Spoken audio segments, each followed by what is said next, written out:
ঘূর্ণিঝড় মন্থা যেতে না যেতেই নতুন করে হাজির আরও এক নিম্নচাপ। আগামী 24 ঘন্টায় এই নিম্নচাপ অঞ্চল সুস্পষ্ট নিম্নচাপে পরিণত হবে এবং পরবর্তীতে উত্তর পশ্চিম দিকে এগিয়ে যাবে। এর প্রভাবে আপাতত উত্তাল থাকবে সমুদ্র, হালকা বৃষ্টিপাতের সম্ভাবনাও রয়েছে বাংলায়। সমুদ্র পৃষ্ঠ থেকে 5.8 কিলোমিটার উচ্চতায় একটি ঘূর্ণাবর্ত অবস্থান করছে। পূর্ব বাংলাদেশ এবং উত্তর পূর্ব অসমেও রয়েছে জোড়া ঘূর্ণাবর্ত। এছাড়া পূর্ব মধ্য বঙ্গোপসাগর এবং সংলগ্ন মায়ানমার উপকূলে তৈরি হওয়া নিম্নচাপটি সুস্পষ্ট নিম্নচাপ অঞ্চলে পরিণত হবে আজকের মধ্যেই, যার অভিমুখ রয়েছে বাংলাদেশ উপকূল এবং মায়ানমারের দিকে। এর প্রভাবেই আজ বৃষ্টির সম্ভাবনা রয়েছে উপকূল এবং তৎসংলগ্ন এলাকায়। প্রতি ঘন্টায় সর্বোচ্চ 35 থেকে 45 কিলোমিটার গতিতে দমকা ঝোড়ো হাওয়াও বইতে পারে এই উপকূলের জেলাগুলিতে। অন্যদিকে সমুদ্রেও রয়েছে ঝড় বৃষ্টির সম্ভাবনা। তাই আজ বিকাল পর্যন্ত গভীর সমুদ্রে মাছ ধরতে যাওয়ার ওপর নিষেধাজ্ঞাও জারি করেছে বিশেষজ্ঞরা। তবে এই নিম্নচাপের প্রভাব পশ্চিমবঙ্গের ওপরে সেভাবে পড়বে না। আগামী কয়েকদিনে দক্ষিণবঙ্গের আবহাওয়া মোটের ওপর শুষ্কই থাকবে। তবে শুক্রবার থেকে দক্ষিণবঙ্গের কিছু কিছু এলাকায় বজ্রবিদ্যুৎ সহ হালকা থেকে মাঝারি বৃষ্টির সম্ভাবনা। উপকূলবর্তী জেলাগুলিতে আকাশ আংশিক মেঘলা থাকবে, হালকা বৃষ্টিও হতে পারে। অন্যদিকে উত্তরবঙ্গে কোথাও আপাতত কোনো বৃষ্টির পূর্বাভাস নেই। মোটামুটি শুষ্ক আবহাওয়ায় থাকবে সর্বত্র। তবে দার্জিলিং এবং কালিম্পংয়ের পার্বত্য এলাকায় রাতে ও ভোরের দিকে হালকা কুয়াশার সম্ভাবনা। আজ কলকাতা সহ পার্শ্ববর্তী এলাকা এবং সমগ্র বাংলায় গড়ে সর্বনিম্ন তাপমাত্রা থাকবে 20 থেকে 24 ডিগ্রি সেলসিয়াসের মধ্যে এবং সমগ্র বাংলায় আজ গড়ে সর্বাধিক তাপমাত্রা থাকবে 28 থেকে 32 ডিগ্রি সেলসিয়াসের মধ্যে। চলতি সপ্তাহে দক্ষিণবঙ্গের তাপমাত্রায় বিশেষ কোনো হেরফের ঘটবে না। তবে আগামী 2 দিনে উত্তরবঙ্গের জেলাগুলিতে তাপমাত্রা 2 থেকে 3 ডিগ্রি সেলসিয়াস পর্যন্ত আরও কম হতে পারে। পশ্চিমা অঞ্চলের কয়েকটি জেলায় ইতিমধ্যেই 20 ডিগ্রি সেলসিয়াস বা তার নিচেও পৌঁছেছে সর্বনিম্ন তাপমাত্রা। এদিকে কলকাতাতেও নেমেছে সর্বনিম্ন তাপমাত্রা। আপাতত সমগ্র বাংলা জুড়েই শুষ্ক আবহাওয়া বজায় থাকবে। তবে সপ্তাহের শেষে ফের একবার দক্ষিণবঙ্গের কয়েকটি জেলায় আবহাওয়া বদলের ইঙ্গিত। শুক্রবার থেকেই দক্ষিণবঙ্গের উপকূলবর্তী জেলাগুলিতে বজ্রবিদ্যুৎ সহ বৃষ্টির সম্ভাবনা। বিশেষ করে দক্ষিণ 24 পরগনায় বৃষ্টির সম্ভাবনা বেশি। বাকি উপকূলীয় জেলাগুলিতে আংশিক মেঘলা আকাশ থাকবে। সমুদ্রে রয়েছে সতর্কতা। পূর্ব মধ্য বঙ্গোপসাগরের নিম্নচাপ সরেছে বাংলাদেশের উপকূলের দিকে। মায়ানমার ও বাংলাদেশের উপকূলে সমুদ্র তাই উত্তাল থাকবে। আগামীকাল পর্যন্ত গভীর সমুদ্রে যাওয়ার ওপর মৎস্যজীবীদের উদ্দেশ্যে নিষেধাজ্ঞাও জারি করা হয়েছে। আন্দামান সাগর থেকেও বজ্রবিদ্যুৎ সহ বৃষ্টির সতর্কতা জারি করা হয়েছে। সিস্টেম সম্পর্কে জানা যাচ্ছে, পূর্ব মধ্য বঙ্গোপসাগর মায়ানমার উপকূলে নিম্নচাপ 24 ঘন্টার মধ্যেই বাংলাদেশ সংলগ্ন অঞ্চলে পৌঁছাবে। উত্তর পূর্ব আরব সাগরের নিম্নচাপ দুর্বল হয়ে ঘূর্ণাবর্তের রূপ নিয়েছে। পূর্ব বাংলাদেশ ও উত্তর পূর্ব আসামে জোড়া ঘূর্ণাবর্ত অবস্থান করছে। এছাড়াও পশ্চিমী ঝঞ্ঝার প্রভাবে উত্তর পশ্চিমের পার্বত্য অঞ্চলে বৃষ্টি এবং তুষারপাতের সম্ভাবনা থাকছে। দক্ষিণবঙ্গে আজ মূলত শুষ্ক রোদ ঝলমলে আকাশ দেখা যাবে। রাতে বা ভোরের দিকে হালকা ঠান্ডার অনুভূতিও পাওয়া যাবে। তবে শুক্রবার থেকে ফের দক্ষিণবঙ্গের আবহাওয়ায় আসবে পরিবর্তন। বজ্রবিদ্যুৎ সহ বৃষ্টির সম্ভাবনা রয়েছে। বাতাসে বাড়বে আর্দ্রতার পরিমাণ। উত্তরবঙ্গের জন্য বলা হয়েছে, উত্তরে আজ মূলত পরিষ্কার আকাশ থাকবে। দার্জিলিং এবং কালিম্পংয়ের পাহাড়ি অঞ্চলগুলিতে সকালে ও রাতে কুয়াশা দেখা যাবে। রবিবার পর্যন্ত বৃষ্টির কোনো সম্ভাবনা নেই উত্তরে। আজ কলকাতায় আংশিক মেঘলাকাশ দেখা গিয়েছে সকালের দিকে। তবে পরবর্তীতে বেলা বাড়তেই ফের রোদ ঝলমলে আকাশের দেখা পাওয়া গিয়েছে। আজ সন্ধ্যায় এবং রাতের পর সকালের দিকেও হালকা ঠান্ডার অনুভূতি বজায় থাকবে সমগ্র শহর জুড়ে। হালকা কুয়াশাও দেখা যেতে পারে সকালে এবং সন্ধ্যায়। আর এই সময়ে সর্বনিম্ন তাপমাত্রা থাকবে 20 থেকে 22 ডিগ্রি সেলসিয়াসে। সর্বাধিক তাপমাত্রা থাকবে 30 ডিগ্রি সেলসিয়াসের আশেপাশে।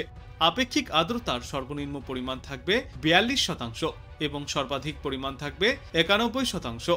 সামনের কয়েকদিনে পরিষ্কার আকাশ দেখা গেলেও শুক্রবার থেকেই মেঘলা আকাশের সম্ভাবনা বাড়বে। আবহাওয়া দপ্তর সূত্রে জানা গিয়েছে, পূর্ব মধ্য বঙ্গোপসাগরের নিম্নচাপ সরছে বাংলাদেশের উপকূলের দিকে। মায়ানমার ও বাংলাদেশের উপকূলে সমুদ্র উত্তাল থাকবে। ওই এলাকায় মৎস্যজীবীদেরকে গভীর সমুদ্রে যেতে নিষেধাজ্ঞাও জারি করা হয়েছে। দক্ষিণ বাংলাদেশ সংলগ্ন এলাকা এবং পূর্ব মধ্য ও উত্তর পূর্ব বঙ্গোপসাগরের গভীরে মৎস্যজীবীদের জন্য যাওয়ার ওপর নিষেধাজ্ঞাও জারি করা হয়েছে। আগামীকাল পর্যন্ত এই নিষেধাজ্ঞা জারি থাকবে।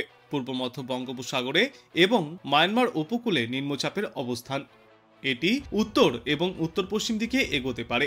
আগামী 24 ঘন্টায় বাংলাদেশ ও সংলগ্ন মায়ানমার উপকূলে এর অবস্থান। দক্ষিণবঙ্গে আগামী কয়েকদিনে পরিষ্কার আকাশ, শুষ্ক আবহাওয়া থাকবে। তবে শুক্রবার থেকে ফের একবার বজ্রবিদ্যুৎ সহ বৃষ্টির সম্ভাবনা রয়েছে উপকূলবর্তী জেলাগুলিতে। দক্ষিণ 24 পরগনা জেলার কিছু অংশে হালকা বৃষ্টির সামান্য সম্ভাবনা। তবে তার আগে আজ তাপমাত্রা কিছুটা কম হয়েছে। সকালের দিকে হালকা মনোরম আবহাওয়াও দেখা গিয়েছে। বাতাসে ক্রমশই কম হচ্ছে জলীয় বাষ্পের পরিমাণ। বৃষ্টির সম্ভাবনা আপাতত নেই, তবে শুক্রবার থেকেই ফের একবার আবহাওয়ায় আসতে পারে পরিবর্তন। বাতাসে বাড়বে জলীয় বাষ্পের পরিমাণও। বজ্রবিদ্যুৎ সহ বৃষ্টির সম্ভাবনা থাকছে উপকূলবর্তী জেলাগুলিতে। উত্তরবঙ্গেও মূলত পরিষ্কার আকাশ দেখা যাবে। দার্জিলিং এবং কালিম্পংয়ের পার্বত্য এলাকায় সকালে এবং রাতের দিকে কুয়াশার সম্ভাবনা রয়েছে। রবিবার পর্যন্ত উত্তরবঙ্গে বৃষ্টির সম্ভাবনা নেই। কলকাতায় আজ সকালের দিকে আংশিক মেঘলা আকাশ থাকলেও বেলা বাড়ার সঙ্গে সঙ্গে রোদ ঝলমলে আকাশ দেখা যাচ্ছে। তাপমাত্রা স্বাভাবিকের চেয়ে সামান্য নিচে রয়েছে। খুব হালকা শীতের অনুভূতিও পাওয়া যাচ্ছে। কোথাও কোথাও সকালে এবং সন্ধ্যার দিকে হালকা কুয়াশাও দেখা যাবে। তবে দুপুরের দিকে মূলত পরিষ্কার আকাশ থাকবে। কলকাতা এবং পার্শ্ববর্তী এলাকাগুলিতে আজ এবং আগামী কয়েকদিনে মূলত রৌদ্র উজ্জ্বল পরিষ্কার আকাশের সম্ভাবনা।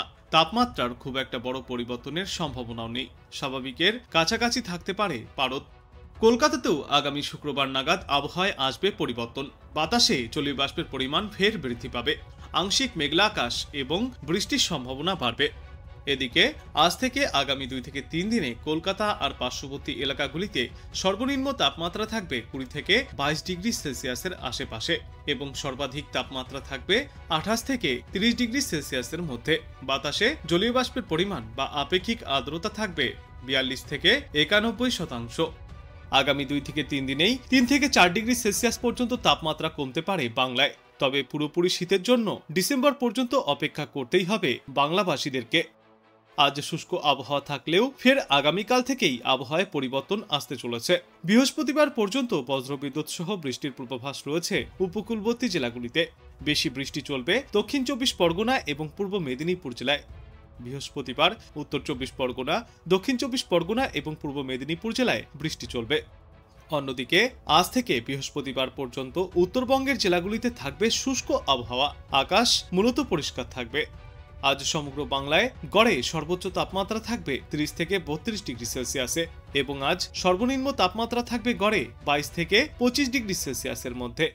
আজ এবং আগামী কয়েকদিনে সকালে এবং সন্ধ্যার দিকে হালকা শীতের অনুভূতি থাকলেও পুরোপুরি শীত আসতে ডিসেম্বর মাস হয়ে যাবে। তবে বর্তমানে ভোরের দিকে হালকা ঠান্ডার অনুভূতি বজায় থাকবে। আজ থেকেই দক্ষিণবঙ্গে মূলত শুষ্ক আবহাওয়া বজায় থাকবে। তবে এরই মধ্যে বঙ্গোপসাগরের ওপরে ফের তৈরি হতে চলেছে নিম্নচাপ অঞ্চল, রয়েছে ঘূর্ণাবর্ত। কিন্তু এই ঘূর্ণাবর্তের দক্ষিণবঙ্গে তেমন কোনো প্রভাব পড়ার সম্ভাবনা নেই বলেই আপাতত জানিয়েছেন বিশেষজ্ঞরা। আগামী 2 থেকে 3 দিনে দক্ষিণবঙ্গে কিছুটা তাপমাত্রা কম হবে। তবে বর্তমানে বাতাসে প্রচুর পরিমাণে জলীয় বাষ্প থাকার কারণে গুমোট ভাব অনুভব করা যাবে। বিশেষজ্ঞরা জানিয়েছেন আজ এবং আগামীকাল মোটের ওপর শুষ্ক আবহাওয়ায় দেখা যাবে দক্ষিণবঙ্গের সর্বত্রই। কোথাও কোথাও আংশিক মেঘলা আকাশের সম্ভাবনা থাকলেও বৃষ্টি হবে না। বাতাসে জলীয় বাষ্পের পরিমাণও কম হবে।